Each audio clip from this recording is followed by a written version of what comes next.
100টা economic জোনের দরকার নেই, আমরা বেজার আন্ডারে 10টা ইকোনমিক জোনকে আজকে বাতিল করার ঘোষণা নিয়েছি, যে বা সেগুলোর মধ্যে সোনাদিয়া আছে, যেটার কথা আপনারা অনেক শুনেছেন, সুন্দরবনে একটা আছে, অ্যাপারেন্টলি ইকো ট্যুরিজম পার্ক হওয়ার কথা ছিল। সো এরকম বেশ কয়েকটা 10টা টোটাল ইকোনমিক জোনকে আমরা we are cancelling the licence for the economic zone because we don't think it's necessary. যে কটা আছে সেগুলোকে ঠিকভাবে করতে হবে।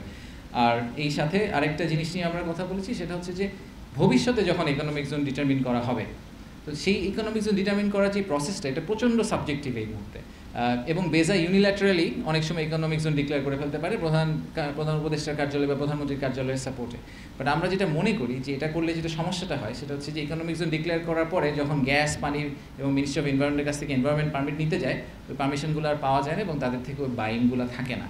তো আমরা বলতে চাচ্ছি যে ইকোনমিক জোন ডিক্লারেশন প্রসেসের ভিতরে একটা ইন্টার মিনিস্ট্রিয়াল কনসালটেশন হওয়া উচিত এবং অন্যান্য মিনিস্ট্রির বাইন থাকা উচিত এবং তাদেরকেও একসেপ্ট এবং কমিট করতে হবে যে হ্যাঁ, আমি যদি এই ফেনীতে একটা ইকোনমিক জোন করি, তাহলে ফেনীর ওই ইকোনমিক জোনে গ্যাস দেওয়ার দায়িত্ব এনার্জি মিনিস্ট্রির, এনভায়রনমেন্ট ক্লিয়ারেন্স দেওয়ার দায়িত্ব মিনিস্ট্রি অফ এনভায়রনমেন্টের। এরকম প্রত্যেকে ফুল কমিটমেন্ট নিয়ে তারপরে আমরা ইকোনমিক জোন ডিক্লেয়ার করব, তার আগে আমরা ডিক্লেয়ার করব না। কারণ সেটা করার পরে এই যে আমরা বছরের পর বছর ধরে ঝুলে থাকি, আমরা ইনভেস্টরদেরকে অ্যাক্সেসটা দিতে পারি না। সো এগুলো হচ্ছে সাম অফ দ্য কি ডিসিশনস মেড। ট্রান্সশিপমেন্ট নিয়ে অনেক কথাবার্তা হচ্ছে, তো আজকে ওখানে কমার্স উপদেষ্টাও ছিলেন। তো আমরা এটাকে আসলে একটা অপরচুনিটি হিসেবে দেখছি, নট নেসেসারিলি যে ট্রান্সশিপমেন্ট চলে যাওয়াতে আমাদের খুব লাভ হয়েছে সেটা আমি বলছি না। আমি বলছি এটাকে অপরচুনিটি এই কারণে, আমি জানি না আপনারা এই পুরো সিচুয়েশনটা জানেন কিনা, সেটা হচ্ছে যে আশুলিয়াতে যদি একটা ফ্যাক্টরিতে বা গাজীপুরে একটা ফ্যাক্টরিতে একটা টি শার্ট প্রডিউস করা হয়, সেই টি শার্টটা বিভিন্নভাবে, ধরেন আমরা যারা নিয়ে অনেক কথা বলবো, let's take Zara as an example. জারার একটা টি শার্ট প্রডিউস করা হয়, আমরা মনে করি যেটা পর্তুগালের একটা স্টোরে ফাইনালি এন্ড আপ করবে, ঠিক আছে? সে কী করবে?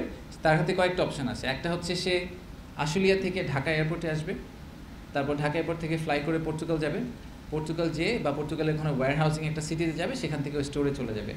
আরেকটা অপশন হচ্ছে সে ট্রাকে করে কলকাতা যাবে বা ট্রাকে করে দিল্লি যাবে, সেখান থেকে ফ্লাই করে সে ওখানে যাবে। তো যখন সে ট্রাকে করে আরেকটা দেশে যাবে, ওখানকার এই যে অপারেশনাল চার্জ, এয়ারপোর্ট চার্জ, সব চার্জ কিন্তু ওই দেশ পেয়ে গেল। ফানিলি ইনাফ, বাংলাদেশে এই মুহূর্তে যে সিচুয়েশান, তাতে দিল্লি বা কলকাতা থেকে ফ্লাই করা আমাদের এই সাপ্লায়ারদের জন্য সস্তা ঢাকা থেকে ফ্লাই করার চেয়ে। How is that possible? I have no idea. আমরা গাজীপুরে প্রডিউস করে ঢাকা থেকে ফ্লাই করে নিয়ে যেতে পারছি না, কিন্তু দিল্লি বা কলকাতা থেকে আমরা আরও সস্তায় নিয়ে যেতে পারি। এই কারণে লোকজন ট্রান্সশিপমেন্ট করতে চায়।